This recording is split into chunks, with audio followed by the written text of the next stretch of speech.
오늘 하나님께서 우리에게 주시는 말씀은 출애굽기 28장 15절에서 43절까지의 말씀입니다. 저와 여러분이 합독하시겠습니다. 너는 판결 흉패를 에봇 짜는 방법으로 금실과 청색, 자색, 홍색 실과 가늘게 꼬은 배실로 정교하게 짜서 만들되 길이와 넓이가 한 뼘씩 두 겹으로 네모 반듯하게 하고 그곳에 네 줄로 보석을 물리되 첫 줄은 홍보석, 황옥, 녹주옥이요 둘째 줄은 석류석, 남보석, 홍만호요 셋째 줄은 호바, 백만호, 자수정이요 넷째 줄은 녹보석, 홍만호, 벽옥으로 다 금태를 물리치니 이 보석들은 이스라엘 아들들의 이름대로 12이라 보석마다 12지파의 한 이름씩 도장을 새기는 법으로 새기고 순금으로 녹근처럼 따은 사슬을 흉패 위에 붙이고 또 금고리 둘을 만들어 흉패 위 곧 흉패 두 끝에 그 두 고리에 달고 따은 두 금 사슬로 흉패 두 끝 두 고리에 깨어 매고 두 따은 사슬을 다른 두 끝을 에봇 앞 두 어깨바지에 금태에 매고 또 금고리 둘을 만들어 흉패 아래 양쪽과 안쪽 곧 에봇에 닿는 곳에 달고 또 금고리 둘을 만들어 에봇 앞 두 어깨바지 아래 매는 자리에 가까운 쪽 곧 정교하게 짠 띠 위쪽에 달고 청색 끈으로 흉패 고리와 에봇 고리에 꿰어 흉패로 정교하게 짠 에봇 띠 위에 붙여 떨어지지 않게 하라. 아론이 성소에 들어갈 때에는 이스라엘의 아들들의 이름을 기록한 이 판결 흉패를 가슴에 붙여 여호와 앞에 영원한 기념을 삼을 것이니라. 너는 우림과 둠림을 판결 흉패 안에 넣어 아론이 여호와 앞에 들어갈 때 그의 가슴에 붙이게 하라. 아론은 여호와 앞에서 이스라엘 자손의 흉패를 항상 그의 가슴에 붙일지니라. 너는 에봇 받침 겉옷을 전부 청색으로 하되 두 어깨 사이에 머리가 들어갈 구멍을 내고 그 주위에 갑옷깃같이 깁을 짜서 찢어지지 않게 하라. 그 옷 가장자리에 돌아가며 청색, 자색, 홍색 실로 석류를 수놓아 금방울을 간격을 두어 달되 그 옷 가장자리에 돌아가며 한 금방울 한 석류, 한 금방울 한 석류가 있게 하라. 아론이 입고 여호와를 섬기러 성소에 들어갈 때와 성소에서 나올 때 그 소리가 들릴 것이라. 그리하면 그가 죽지 아니하리라. 너는 또 순금으로 배를 만들어 도장을 새기는 법으로 그 위에 새기되 여호와께 성결이라 하고 그 배를 청색 끈으로 관 위에 매되 곧 관 전면에 있게 하라. 이 배를 아론의 이마에 두어 그가 이스라엘 자손의 거룩하게 드리는 성물과 관련된 제책을 담당하게 하라. 그 배가 아론의 이마에 늘 있으므로 그 성물을 여호와께서 받으시게 되리라. 너는 가는 배실로 반포 속옷을 짜고 가는 배실로 관을 만들고 띠를 수놓아 만들지니라. 너는 아론의 아들들을 위하여 속옷을 만들며 그들을 위하여 띠를 만들며 그들을 위하여 관을 만들어 영화롭고 아름답게 하되 너는 그것들로 내 형 아론과 그와 함께한 그의 아들들에게 입히고 그들에게 기름을 부어 위임하고 거룩하게 하여 그들이 제사장 직분을 내게 행하게 할지며 또 그들을 위하여 배로 속바지를 만들어 허리에서부터 두 넓적자리까지 이르게 하여 하체를 가리게 하라. 아론과 그의 아들들이 회막에 들어갈 때에나 제단에 가까이 하여 거룩한 곳에서 섬길 때에 그것들을 입어야 죄를 짊어진 채 죽지 아니하리니 그와 그의 후손이 영원히 지킬 규례니라. 아멘. 예, 말씀은 이 자체로 능력이 있는 것 같습니다. 어려운 말씀을 이렇게 새벽에 읽을 수 있다는 게 감사하고요. 여러분 잘 읽으셨습니다. 대면과 온라인 새벽 예배 드리시는 모든 분들에게 하나님께서 만나주시고 은혜 주시길 간절히 소망합니다. 군인은 군복을 입습니다. 그렇죠. 경찰은 경찰복을 입습니다. 의사는 흰색 가운을 입습니다. 이처럼 옷은 그 사람의 지위와 역할을 우리에게 알려줍니다. 제사장의 옷에도 제사장의 지위와 역할을 우리에게 알려줍니다. 제사장의 역할 중에 하나님의 뜻과 판결을 구하는 역할이 있습니다. 그래서 제사장의 이 복장 중에요, 가장 눈에 띄는 것은 이 가슴의 판결 흉패입니다. 첫 번째, 판결 흉패의 의미입니다. 본문 15절의 말씀입니다. 우리 함께 읽어보시겠습니다. 너는 판결 흉패를 에봇 짜는 방법으로 금실과 청색, 자색, 홍색실과 가늘게 꼬은 배실로 정교하게 짜서 만들되. 대제사장은 판결 흉패를요 가슴에 달았습니다. 판결 흉패는 에봇을 만들 때 쓰이는 자료와 성막 휘장을 만들 때 쓰이는 자료와 같습니다. 그만큼 귀하게 만들었습니다. 즉 가늘게 꼬은 배실을 기본으로 하늘을 상징하는 청색과 아름다운 자색, 홍색실을 섞어서요 거기에 금실을 또 추가했습니다.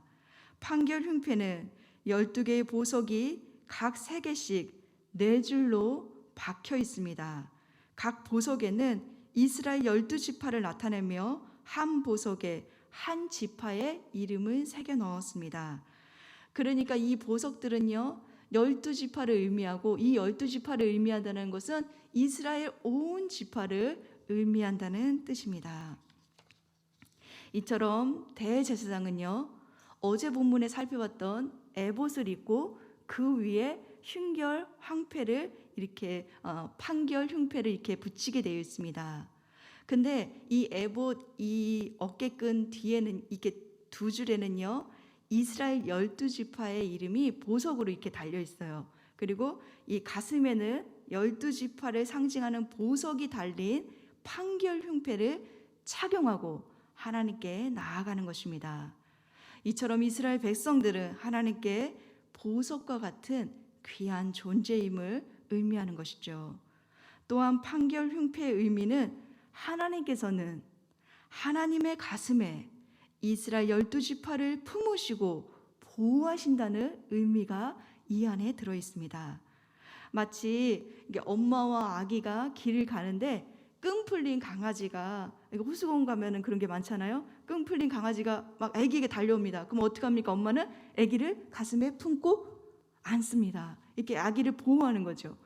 그것처럼 하나님께서는 판결 흉패에 이스라엘 지파들의 이름을 하나하나 새겨 두어서 가슴에 품으시고 그들을 보호하신다는 의미가 판결 흉패 안에는 들어 있습니다. 그리고 판결 흉패는요 28절에 보면 어떻게 에봇에 잘 부착할 것인지 대해서도 하나님께서는 자세하게 설명해 주셨습니다. 판결 흉패는 에봇 띠 위에 떨어지지 않도록 붙여야 합니다. 그 이유는 이스라엘 백성들은 한 명도 떨어지거나 낙오됨이 없이 하나님께서 친히 돌보시고 보호하시는 백성임을 기억하도록 하기 위해서입니다. 그래서 판결 흉패의 의미는요 29절에 아론이 성소에 들어갈 때에는 이스라엘 아들들의 이름을 기록한 이 판결 흉패를 가슴에 붙여 여호와 앞에 영원한 기념을 삼을 것이니라 라고 말씀하고 있습니다. 여기서 영원한 기념은요 하나님께서 기억하신다는 뜻이 있습니다. 그러니까 판결 흉패는 하나님께서 이스라엘 자손을 영원히 기억하신다는 의미인 동시에 이스라엘 백성들 또한 판결 흉패를 보면서 자신들이 하나님께 보배로운 신분임을 기억해야 한다는 이중적인 의미가 들어 있습니다. 사랑하는 성도 여러분, 하나님께서는 판결 흉패의 의미를 통해 이스라엘 백성들을 보석처럼 귀하게 여기시고 또 보호하신다는 것을 말씀해 주었습니다. 또한 하나님께서는 그들 자신들 또한 하나님께 보배로운 신분임을 기억하기를 판결 흉패를 보면서 알기를 원하셨습니다.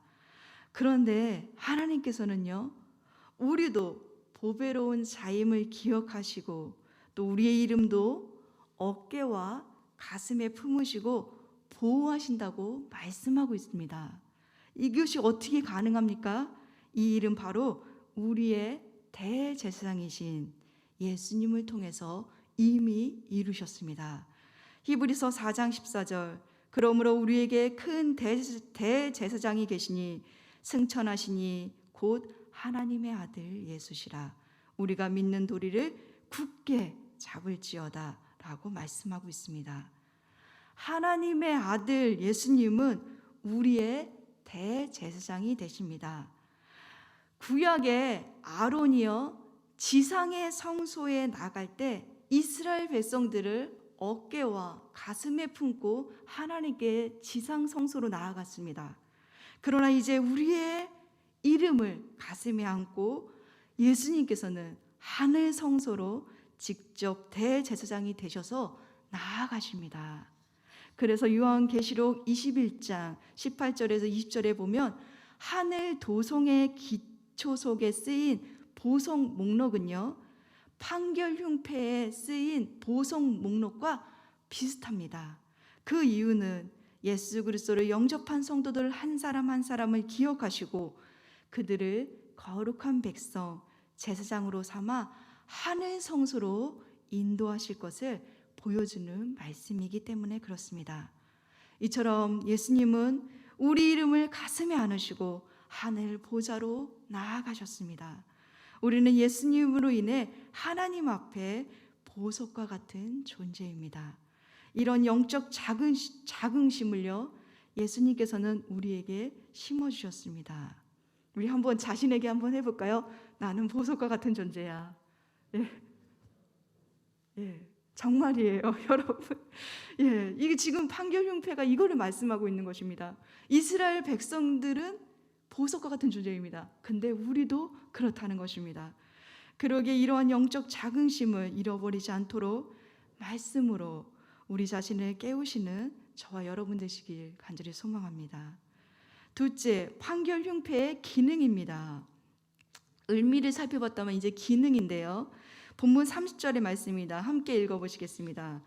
시작. 너는 우림과 두님을 판결 흉패 안에 넣어 아론이 여호와 앞에 들어갈 때 그의 가슴에 붙이게 하라. 아론은 여호와 앞에서 이스라엘 자손의 흉패를 항상 그의 가슴에 붙일지니라. 우림은 빛들이라는 의미입니다. 두님은 완전함이란 뜻입니다. 이것은 하나님의 뜻을 물을 때 사용했던 도구입니다. 하나님의 뜻과 판결을 구할 때 사용되었기에 판결 흉패라고 불렀습니다.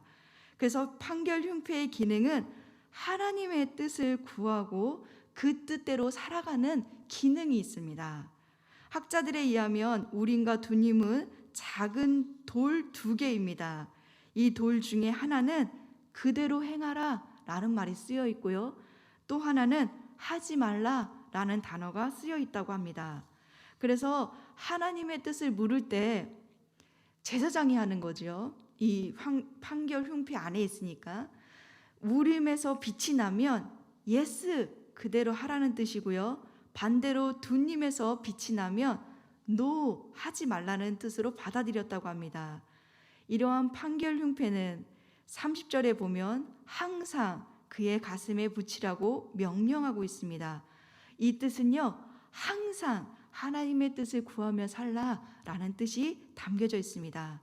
즉 사람의 뜻을 구하기보다 하나님의 뜻을 구하고 하나님의 결정을 따르는 삶을 살라는 의미가 들어있는 것입니다.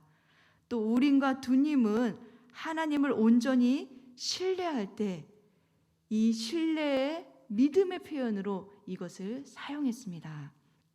이러한 신뢰의 믿음으로 하나님의 뜻을 따른 사람이 있습니다. 그가 바로 다윗입니다.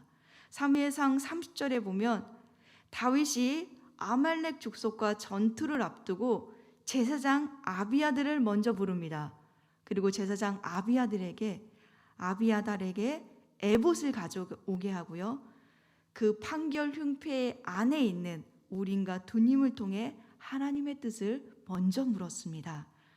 그리고 그 뜻을 믿음으로 신뢰하여 아말렉을 쫓아가서요 포로되었던 가족들을 모두 구출해냈습니다.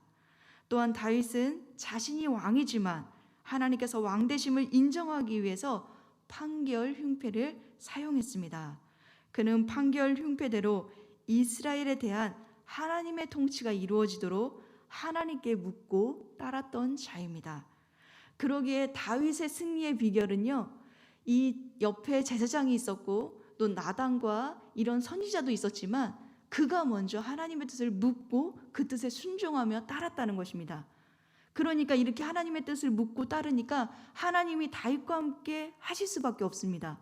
그래서 다윗의 승리의 비결은 하나님의 함께 하심과 하나님의 뜻을 묻고 순종할 때 이루어진 것입니다. 그럼 우리도 이 승리의 비결을 얻으려면 먼저 하나님의 뜻을 묻고 따라야 합니다. 사랑하는 성도 여러분, 그런데 많은 사람들이 자신의 미래와 운명에 대해 불안감과 궁금증을 풀기 위해 점쟁이와 무당을 찾아가고 있습니다. 그러나 우리의 인생을 결정하시는 분은 창조주 하나님이십니다. 그래서 오늘날에는 우림과 둔림과 같은 도구를 사용하여 하나님의 뜻을 찾지 않습니다. 구약 시대와 달리 신약 시대에는 예수 그리스도로 말미암아 하나님의 계시가 완전하게 완성되었기 때문에 그렇습니다.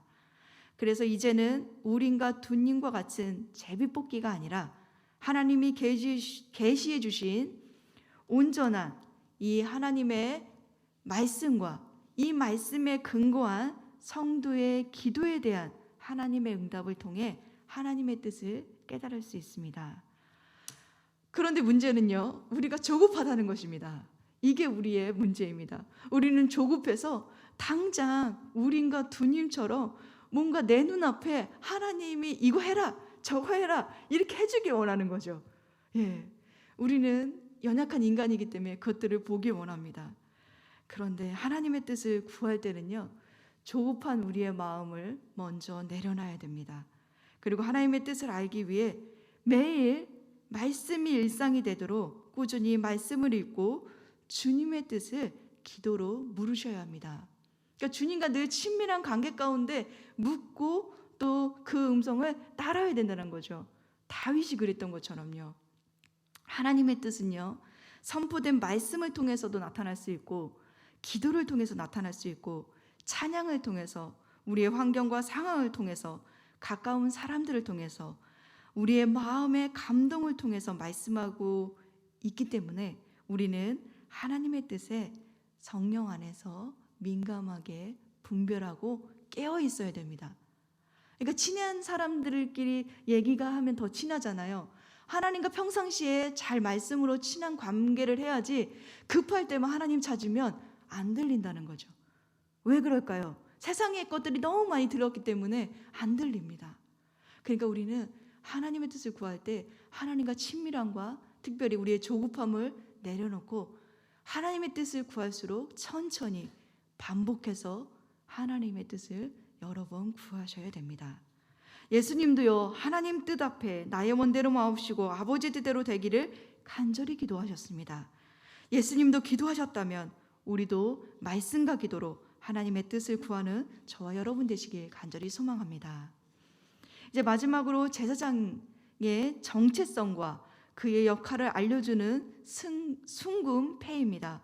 본문 36절의 말씀입니다. 함께 읽어보시겠습니다. 시작. 너는 또 순금으로 패를 만들어 도장을 새기는 법으로 그 위에 새기되 여호와께 성결이라 하고. 성패를 순금으로 만들었습니다. 그 위에 정교한 인장 기술로 여호와께 성결이라는 문구를 새겨 넣었습니다. 이 성패는 하늘의 상징인 청색 끈으로 만들었습니다. 이 성패는 머리에 쓴 관 정면, 그러니까 아론의 이마에 이렇게 붙였습니다. 38절에 보면 이 성패를 단 대제사장은 이스라엘 백성이 바치는 성물과 관련하여 제책을 담당하게 했습니다. 제책을 담당한다는 뜻은요, 이스라엘 자손이 거룩하게 드리는 그 성물을 여호와께서 받으시게 하는 일을 담당할 때 거룩하신 하나님께 성물을 온전히 바치려면 대제사장은 여호와께 성결이라는 이 성패를 반드시 이마에 붙이고 하나님께 나아가야 됩니다. 왜? 그 예물이 하나님의 것이 되려면 인간인 죄인된 그 모습 그대로가 아니라 여호와께 성결이라는 그 패를 가지고 거룩하신 하나님께 나아갈 수 있기 때문에 그렇습니다. 이처럼 대제사장은 철저하게 거룩하게 구별된 존재로 하나님 앞에서 그의 정체성은 여호와께 성결입니다. 즉 하나님 앞에 거룩한 사람으로 사는 것이 그의 역할이고 정체성입니다. 그래서 그의 거룩의 의미로 42절에 보면 제사장의 옷은 반드시 속바지를 허리에서부터 두 넓적다리까지 이르기에 하체 모두를 가렸습니다. 이것은요, 그 당시 이방인들은 이 성적인 것들이 노출이 많았습니다. 성적인 문란이 많았어요. 특히 예배 드릴 때. 근데 하나님은 이방 종교와 구별하기 위해서 제사장의 몸을 완전히 가렸습니다. 그리고 그 하체를 보이지 말라고 말씀하고 계십니다. 그런데 본문에 안 나와 있지만 제사장에게는 특이한 점이 있습니다. 그것은 성소에서 일할 때 신발을 신지 않습니다. 맨발로 일합니다. 신발이 없다는 것은 그가 하나님의 종이라는 의미입니다. 종들은요, 신발을 신지 않습니다. 하나님의 종은 거룩하신 하나님을 만나는 자리이기에 여호와께 성결해야 하고 종의 신분으로 나아간다는 의미입니다. 사랑하는 성도 여러분, 구약의 대제사장은 여호와께 성결을 이마에 붙여야지만 거룩하신 하나님께 나아갈 수 있었습니다. 근데 구약의 시대엔 이 아론의 제사장의 모습은요, 그림자입니다. 실체는 바로 예수님입니다. 실체이신 예수님은 구약의 모든 것을 자신의 몸으로 이루셨습니다.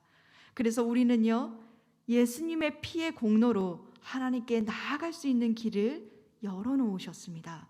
히브리서 9장 14절, 하물며 영원하신 성령으로 말미암아 흠없는 자기를 하나님께 드린 그리스도의 피가 어찌 너희 양심을 죽을 행실에서 깨끗하게 하고 살아계신 하나님을 섬기게 하지 못하겠느냐라고 말씀하고 있습니다. 예수님의 희생제사는요, 영원하신 영을 통하여 드려진 것입니다. 또한 예수님은 대제사장인 동시에 흠없는 자신을 제물 삼아서 하나님께 드렸습니다. 그러기에 예수 그리스도의 그 보혈의 피의 효력은 우리의 양심을 정결하게 하고 그 피의 효력은 살아계신 하나님께 예배할 수 있도록 우리를 인도합니다. 사랑하는 성도 여러분, 대제사장이신 예수님의 보혈의 효력에는 우리의 죄를 용서하는 능력이 있습니다. 또한 대제사장이신 예수님의 보혈의 효력에는 우리를 거룩해 하게 하는 능력이 있습니다. 대제사장이신 예수님의 보혈의 효력에는 우리를 예배의 자리로 담대하게 나아가는 능력이 있습니다. 그러기에 우리는 그리스도의 보혈의 효력을 힘입어 여호와께 성결이라는 그 관을 이마에 붙이지 않아도 하나님께 예배로 담대히 나아갈 수 있습니다. 우리가 보혈을 힘입어 예배로 나아갈 때 우리는 용서받을 수 있고요, 우리와 하나님과의 관계가 회복됩니다. 그래야 하나님의 음성이 들리고 하나님의 뜻을 따라 살 수 있습니다. 그 길을 여신 게 바로 예수 그리스도입니다. 예수님은 자신의 몸을 찢으셔서 그 길을 열어놓으셨습니다. 이제 우리에게 판결 흉패는 예수 그리스도께서 열어놓으신 이 하나님의 말씀과 예배를 통한 하나님과의 교제를 통한 기도입니다. 판결 흉패가 돌이 아니라 이 하나님의 말씀과 기도로 하나님의 뜻을 구하는 것입니다. 이제 우리는 예수 그리스도로 말미암아 거룩한 백성, 하나님의 보석과 같은 존재로 하나님의 가슴에 보호받는 자로 이 자리에 서 있습니다. 하나님께서는 우리의 가슴에 안으시고 예수 그리스도 그 이름 때문에 우리를 사랑하시고 있는 모습 그대로 예배의 자리로 초청하시고 사랑하십니다. 그렇기 때문에 우리가 하나님께 담대히 나아갈 수 있습니다. 그렇다면 우리도 거룩한 하나님의 자녀답게 거룩하게 살며 내가 보배로운 존재임을 알고, 그리고 이 영적 자긍심을 가지고 내가 보배로운 자녀답게 하나님께 거룩하게 감사로 이 하루를 시작하는 저와 여러분 되시길 간절히 소망합니다. 기도하시겠습니다. 하나님 아버지, 반복되는 코로나의 위험 속에서 우리는 날마다 불안을 경험하고 날마다 두려움을 경험합니다. 그러나 하나님 아버지 있는 우리를 사랑하셔서 예수 그리스도를 통하여서 우리를 하나님 가슴에 안으시고 보호하시고 지켜주시고 예배의 자리로 나올 수 있도록 은혜를 주셨습니다. 하나님 아버지 감사합니다. 우리가 하나님 보시기에 보배롭고 존귀하며 보석과 같은 존재임을 기억해야 되는데 이러한 영적 자긍심을 가지고 살아갈 수 있어야 하는데 우리는 너무 주변 환경들에 우리의 마음을 뺏기고 주변 환경들에 우리의 마음이 두려움이 엄습해서 하나님 우리가 하나님 백성임을 잃어버릴 때가 많았습니다. 하나님 우리를 용서하시고 다시 한번 긍휼히 여겨주셔서 하나님 우리가 하나님께 보배롭고 존귀하며 보석과 같은 존재임을 기억하며 살 수 있도록 저희들을 다시 한번 말씀으로 일깨워 주시길 간절히 소망합니다. 하나님 그래서 우리가 거룩한 우리의 정체성 그리고 자녀된 정체성을 잃어버리지 않도록 하나님 아버지 예수님의 보혈의 효력으로 우리 죄를 용서하시고 우리를 다시 거룩한 자녀로 삼아주셔서 우리가 참되게 예배할 수 있도록 도와주시기 원합니다. 하나님 그래서 우리 교회가 이 지역과 이 땅과 이 나라 임족 가운데 하나님의 영광을 드러내는 교회가 될 수 있도록 영적 자긍심을 잃어버리지 않도록 수시로 말씀으로 우리 자신을 깨우고 다윗처럼 하나님의 뜻과 통치를 이루는 저희 교회가 될 수 있도록 도와주시고 오늘도 주신 말씀을 통해 하나님의 뜻이 이루어질 수 있도록 순종하며 하나님께 나아갈 수 있도록 저희들 한 명 한 명을 보호하시고 지키시며 축복해 주시길 예수님의 이름으로 간절히 기도드렸습니다. 아멘.